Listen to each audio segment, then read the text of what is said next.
Semi active suspension, auto park assist, இது ஆட்டோமேட்டிக்காக போய் பார்க் பண்ணிக்கும். அப்புறம் வந்து இந்த எலக்ட்ரானிக்ஸ் டெக்னாலஜி, மியூசிக் வந்து டால்பி அட்மாஸ்.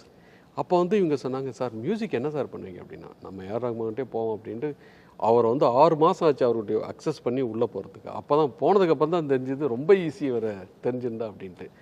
அவர் தான் அந்த டால்பி அப்படிங்கிற ஒரு மியூசிக் சிஸ்டத்தை உள்ளே கொண்டுட்டு வாங்க அப்படின்னு சொன்னார். ஸோ அவர் தான் வந்து சொன்னார் இந்த மாதிரி. அவர் தான் இந்த இன்டீரியர் மியூசிக்கு, இந்த இந்த சைம்ஸ், இருக்கிற சைம்ஸ் எல்லாமே அவர் தான் ஸ்கோர் பண்ணார். பர்சனலாக அவர் வண்டியில் உட்காந்து ஸ்கோர் பண்ணார் இது இந்த வண்டிக்கு. அந்த டேலண்ட்டு அவர் தான் சொன்னார், இந்த வேலூர் இந்த டால்பியை கொண்டுட்டு வா அப்படின்னாரு. டால்பியை கொண்டுட்டு வந்து அவரே டால்பியை டியூன் பண்ணதுக்கப்புறம், அந்த சிஸ்டத்தை டியூன் பண்ணதுக்கப்புறம் 16 ஸ்பீக்கர் உள்ளே இருக்குது. அதில் அவர் தான் சொன்னார், நீ 16 ஸ்பீக்கர் போடு, அப்புறம் 1400 வாட்ஸ் மியூசிக் சிஸ்டம்.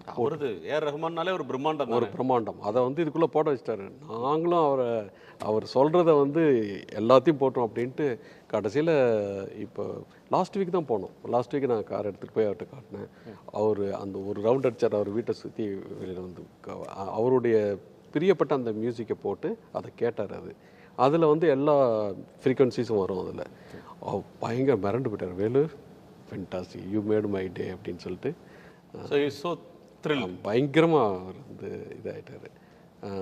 ஸோ அந்த மாதிரி அந்த இதில் வந்து ரிச்சர்ட் கிங் அப்படின்ட்டு அவர் வந்து ரஹ்மானுக்கு தெரிஞ்சவர். அவர் வந்து நியூயார்க் சிட்டியில் மியூசிக் யூனிவர்சிட்டியில் இருக்கார்.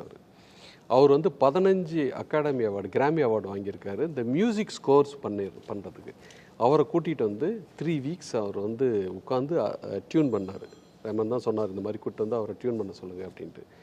இந்த காருடைய மியூசிக் சிஸ்டத்தை அவர் டியூன் பண்ணிவிட்டு இந்த கார் லான்ச் பண்ணப்போ அவர் கூட்டிகிட்டு வந்துருந்தோம்.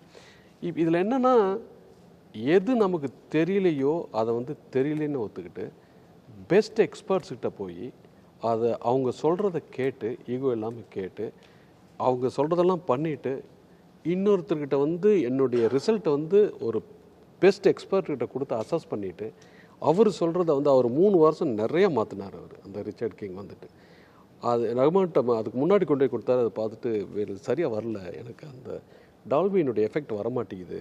என்னோட ஸ்டுடியோவில் வந்து டால்பி அவருடைய ஸ்டுடியோவில் கூட்டி கொண்டு போய் காட்டினார். இது பாரு, இது எப்படி இருக்குது, ஆனால் காரில் வரமாட்டேங்குது அப்படின்ட்டு. அப்புறம் நாங்கள் வந்து அப்புறம் எப்படி சார் பண்ணுறது, எங்களுக்கு ஒன்றுமே புரிய மாட்டேங்குது அப்படின்ட்டு, எங்களுக்கு தெரிய மாட்டேங்குது அப்படின்ட்டு. அப்புறம் இந்த மாதிரி ஒருத்தர் இருக்கார் மியூசிக்கில் வந்து 15 கிராமி அவார்டு வாங்கியிருக்காரு, போய் கூட்டு அப்படின்னாரு. அவர் வந்து சைனா ஆட்டோமோட்டிவ்க்கு போயிட்டுருக்காரு. சைனா நிறைய ஆட்டோமொபைல் கம்பெனிக்கு போயிட்டு இருந்திருக்காரு. அப்போ தான் எங்களுக்கு தெரிய வந்தது சைனா வந்து அவங்கள யூஸ் பண்ணிகிட்டு இருக்காரு அப்படின்ட்டு. அப்புறம் அவர் வந்துட்டு 3 வாரம் இங்கே வந்து 3 வாரம் இருந்து டியூன் பண்ணிவிட்டு அவர் கொடுத்துட்டு போனார். அப்போ தான் சொன்னார், எனக்கு ரஹ்மான் தெரியும் அப்படின்னு. உடனுக்குடன் செய்திகளை தெரிந்து கொள்ள சன் நியூஸ் பெல் ஐகானை கிளிக் பண்ணுங்கள்.